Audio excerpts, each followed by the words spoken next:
All right, as the air quality index continues to deteriorate across cities in India, the alarming reality has hit home. The toxic air we breathe possesses grave threat to our health, particularly for the elderly and the children, those with pre-existing medical conditions as well. Now, with AQI levels soaring, it's crucial to adjust our daily habits. There's not much we can do about the air, frankly, but there is a lot of adjustment that can happen with our lifestyle. Outdoor activities expected and requested to take a back seat. Indoor exercise is becoming a safe choice. But as we always know, exercise alone is not the answer. Did you know that there are specific diets that can be had during these most polluted days of the year, and something that will help with your lungs, something that will help even with your allergies? Today on the show, we're going to delve into all of the essential measures that you can take, that your family can take to safeguard themselves for a better health. Now, it's been said that certain foods can actually help decongest our chest and boost our lung health. There are remedies that we say can help. They can be key to clearing out all of your air passages. What are the myths and what are the realities of air pollution's impact on our bodies? How can we purify the air in our homes? And what simple changes can make a huge difference? We thought we'd get the experts in on this. So on the show, we're going to show you how to help your stomach, your body, and also help your breathing tracts. Here's the TBC guide to tackling air pollution's effect on our health. Joining us to tell us about this, we have two experts. We'll have Dr. Tarandeep, who we'll go to in a second. But first, joining us to provide expert guidance is Ryan Fernando. He's a medical and sports nutritionist to the stars. He's also the founder of Qua Nutrition. We'll go over to him to understand more. Ryan, thank you so much for taking out time to join us here on the show this morning. Ryan, as AQI goes up in cities across the country, it's a Delhi, Mumbai, Bangalore phenomenon right now.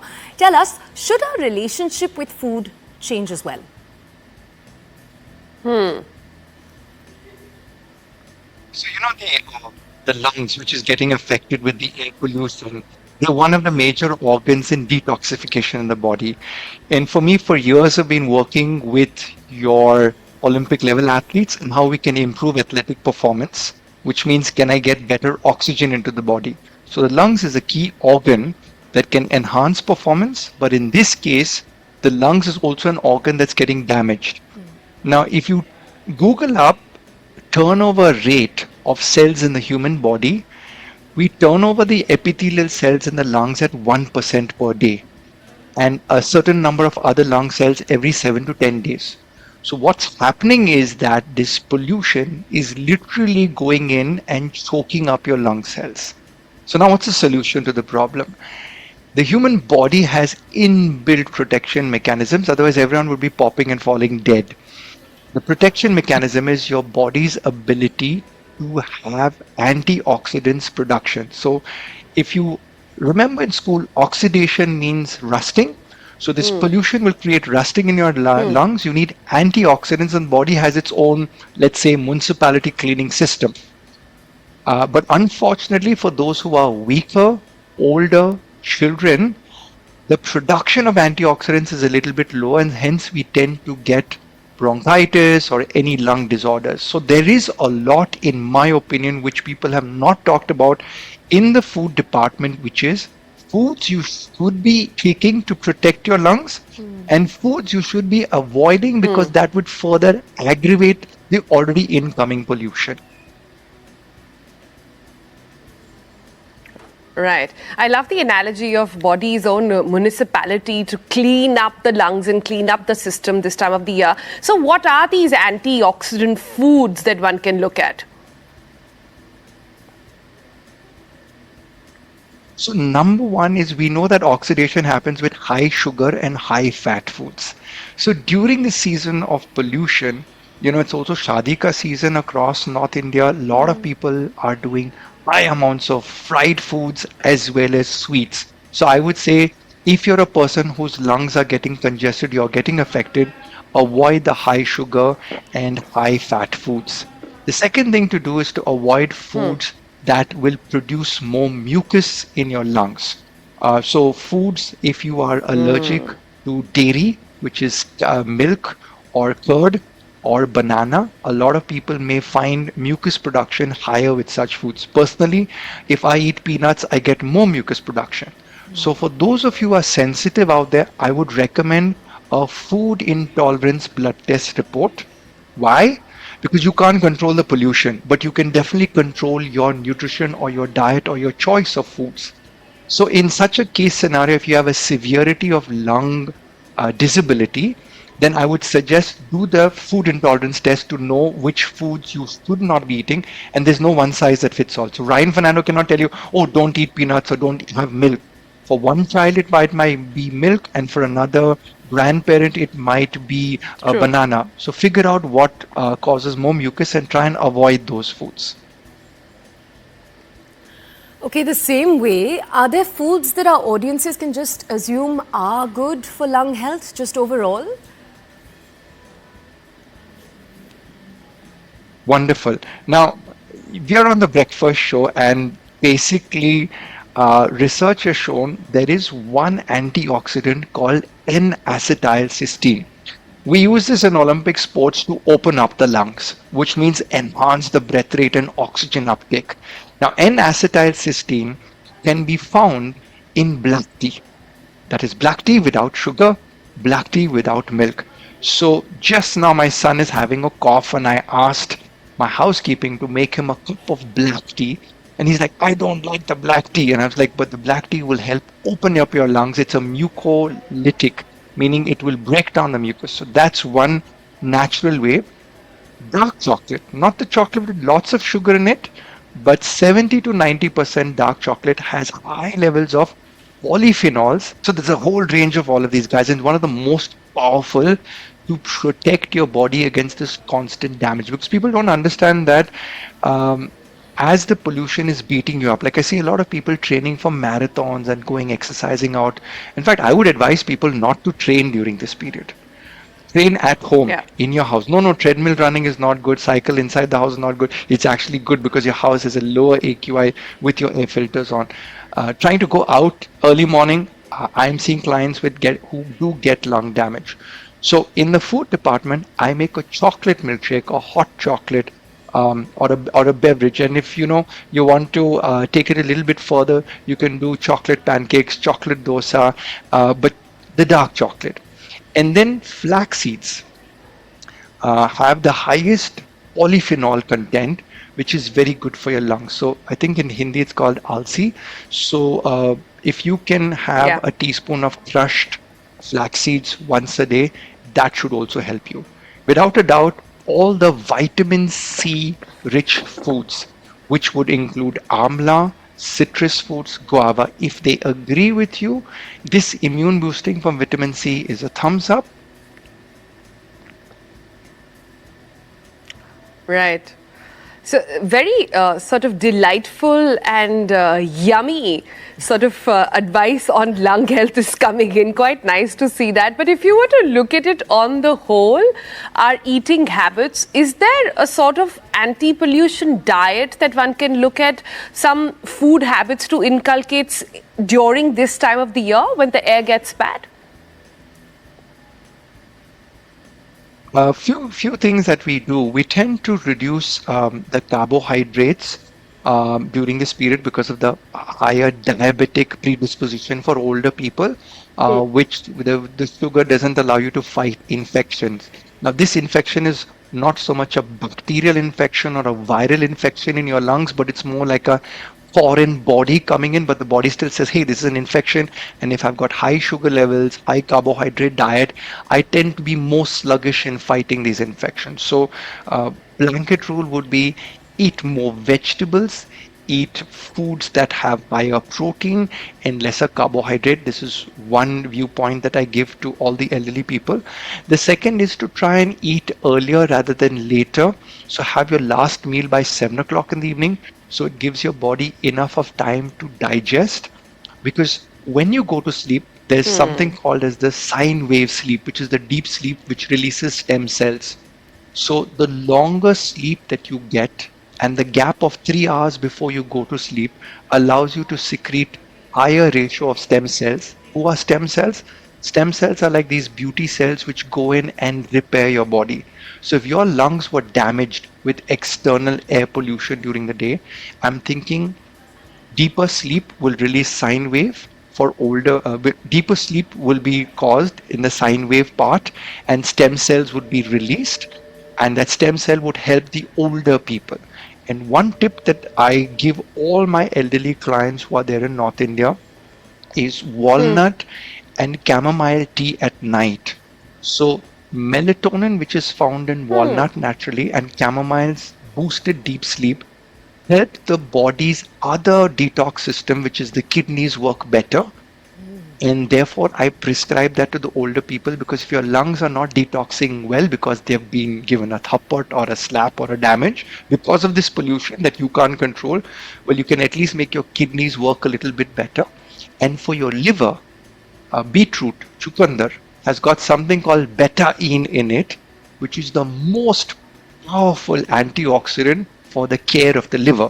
So the liver will be like, hey, bye, liver, lungs, you're not doing your job. Don't worry, I'll take care of all of the load. So for elderly people, cooked beetroot is a great option to add in your diet, in addition to that Himalayan tartary buckwheat, which is amazing.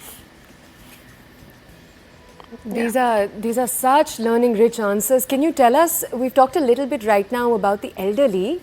What about those who are just generally sensitive in this season? So those who, for example, are sensitive to allergies, that gets triggered, they have wheezing, for example. What would your suggestion be to them? Number one is those who have allergies and wheezings. Mom, stop giving your kids turmeric doodh, haldi doodh. I don't think that actually is helping. You may want to give a beverage, a warm water beverage, a chocolate beverage minus the milk. I know India is going to put a gun to my head saying that all these generations have had milk all the while, but I do genuinely believe it increases the mucus production. So if you have not done the food intolerance blood test, then please do it, because you're unnecessarily giving your child that haldi doodh, which could be detrimental to the lungs recovery.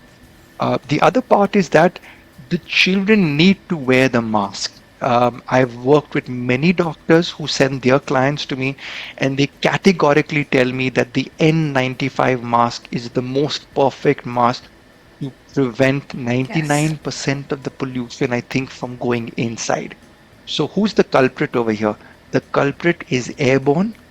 We all have to breathe. So those who have sensitive, delicate, darling delicate, darling lungs, well, those are the people who could take the prevention. You say, get a lot of people who get delicate, darling stomachs. I keep telling them, don't eat this, don't eat that.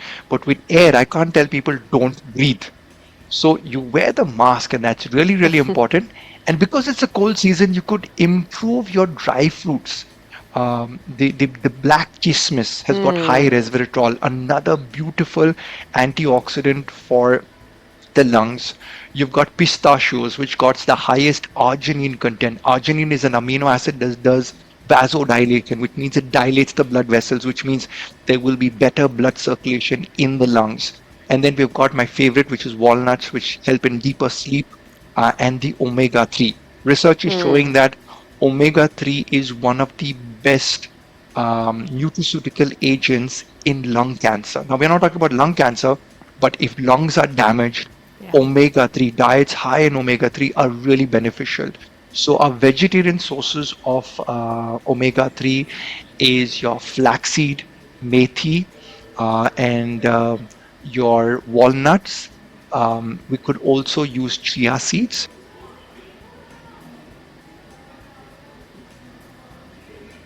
Sure. So you've upset the mothers by saying no turmeric milk, but at least you got the dry fruits in. This is the season for that. So that's some conventional wisdom coming handy. Lastly, Ryan, tell us, what about supplements? You mentioned omega-3 as well. A lot of people are popping omega-3 supplements. Is that a good thing to do this time of the year?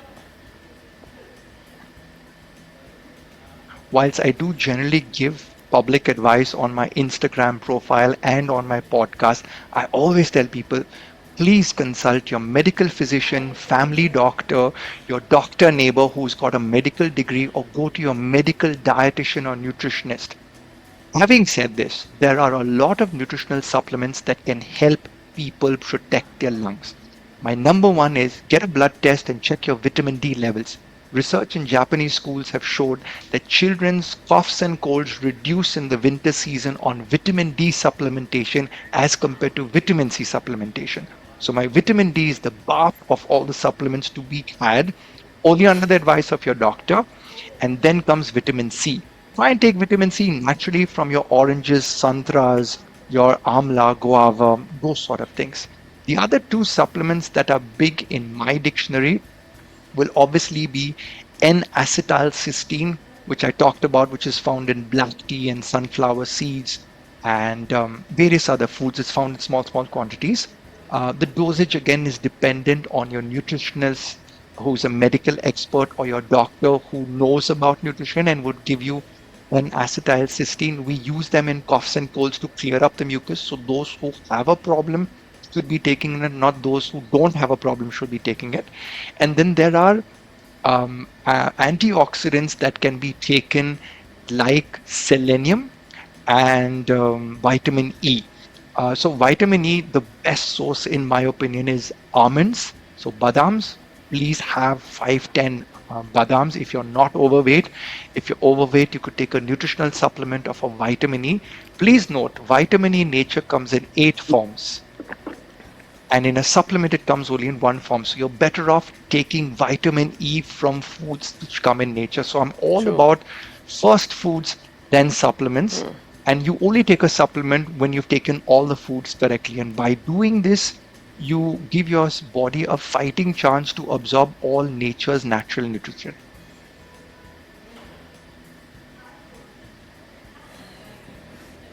Wow, there's been so much to take away. Black tea, black tea, black tea. That was one of the answers that really stayed with us. Ryan, thank you for joining us here on the show. Okay, let's take you now from what you can eat to what you can do with your bodies. If you're following along at home, we'd urge you during the next segment to follow along. Dr. Tarandeep Kaur is with us. She's an aerial yoga trainer, a yoga expert. Dr. Tarandeep, thank you for joining us on the show early in the morning. Doctor, tell us first, if our audiences are watching at home, what can we do first just to open up our bodies? Sure, we'll do some Sukshma Vyayam exercises so that we can open up our body.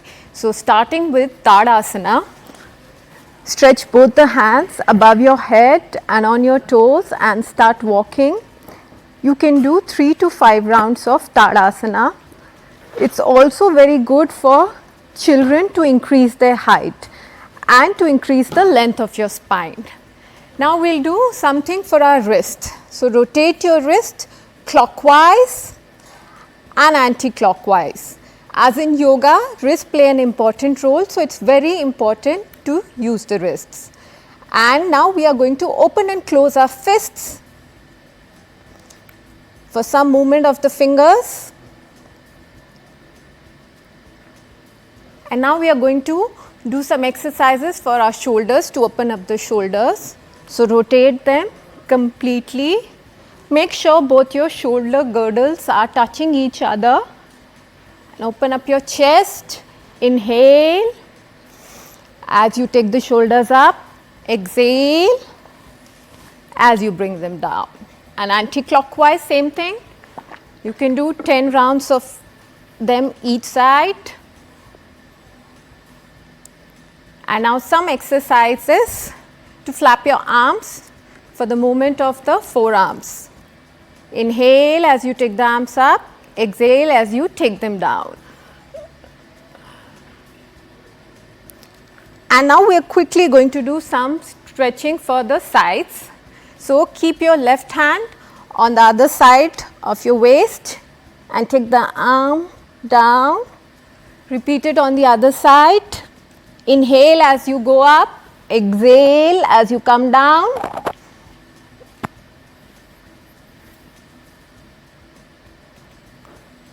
Yeah, these are the few stretching exercises you can do to open up your upper body. All right. Dr. Kaur, then, a lot of questions actually come around how to breathe right, exercise right, specifically for taking care of your lungs that are under so much stress this time of the year because they're having to do so much more filtering, right? Yes. So are there specific breathing exercises that one can do specifically to tackle air pollution? Definitely. Pranayam is meant to strengthen your lungs, to improve your lung capacity, and during these times when the pollution is so high, it is very helpful. So it is very important to do pranayam on a regular basis. Can we come join you and do it with you? If you could show us some then. Yeah. Sure. Okay. All right. So the first pranayam that we are going to do is the Bhastrika pranayam. So Bhastrika pranayam is also called as bellows breath, and in this we do active exhalation and active inhalation. So let's start. So for Bhastrika pranayam, we keep both the elbows close to our body, hands in a fist, and as we inhale we take our arms up, and as we exhale we bring the elbows close to our bodies. So this way we are pushing the toxins out of our lungs. Oh. So let's start.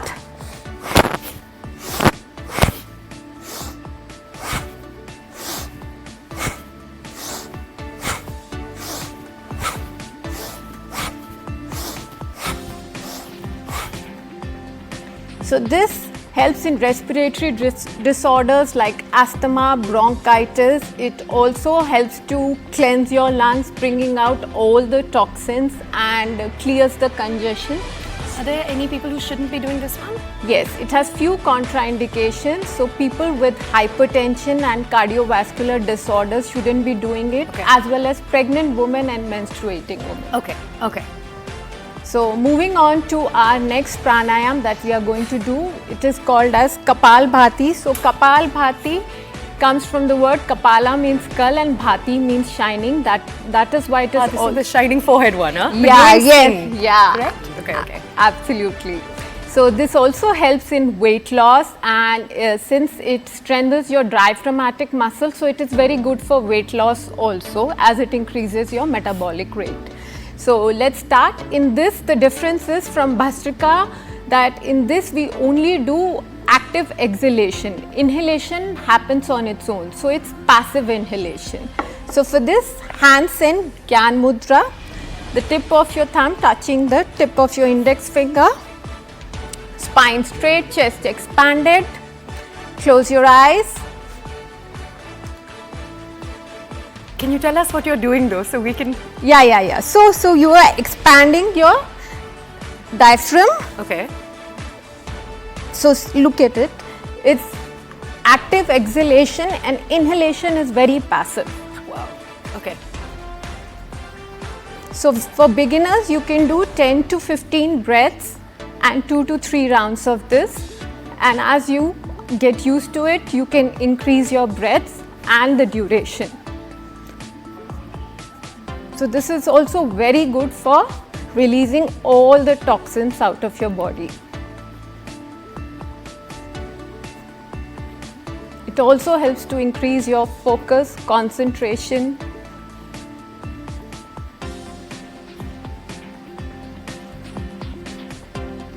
So you can do 2 to 3 rounds of this exercise. Now moving on to our next pranayam, which is the Anulom Vilom pranayam, which is also called as the alternate nostril breathing. Yes. So for this, we place the index finger and the middle finger on your third eye center in between the eyebrows. We close the right nostril with the thumb and we inhale through the left nostril. Then we close the left nostril with the ring finger and exhale through the right nostril. Then we close the right nostril. So we keep alternating our breaths.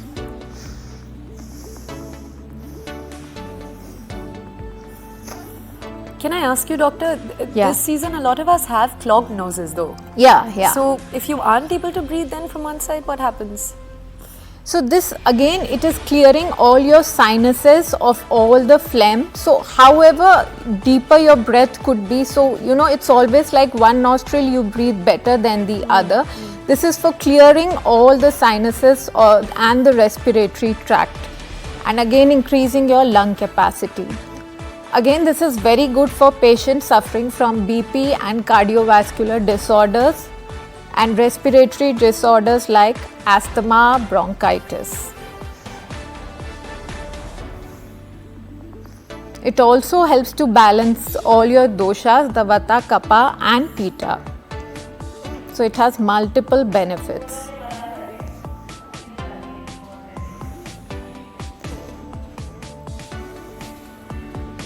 How long do we do this for? So you can do 10 to 15 breaths and 2 to 3 rounds of this. Now coming to last but not the least, it is definitely a very calming pranayam which is called as the Brahmari pranayam. It is also called as humming bee breathing. So for this pranayam, we place the index finger above our eyebrows, the middle finger gently placed on the eyes, not pressing it too hard, and the other two fingers above and below our mouth, and close the ear with the thumb. This is a little complex. Yes.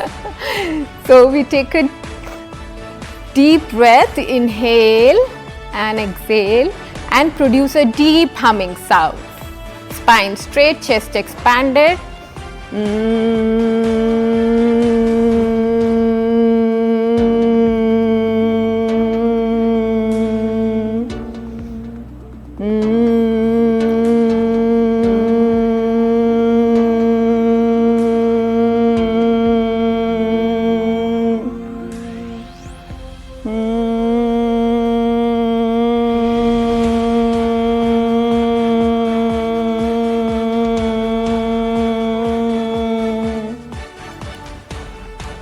So this helps to calm your nervous system. It is also very helpful for people suffering from stress, anxiety and anger, and especially for people who are unable to sleep at night. So if you do this pranayam before you go to bed, it is really, really helpful. Wow. Thank you for all 4 tips. Sonal was also watching in Mumbai, following along. Sonal, what did you think? Yeah. No, this is lovely, and also just to sort of earmark for everybody, don't think that air pollution today is a problem only for Delhi NCR. It's in major metros across the country, so all of us need to be practicing this. So how about we take a break? All of you can go back to our YouTube recording, watch this entire session with Dr. Kaur again, and we'll come back on the other side.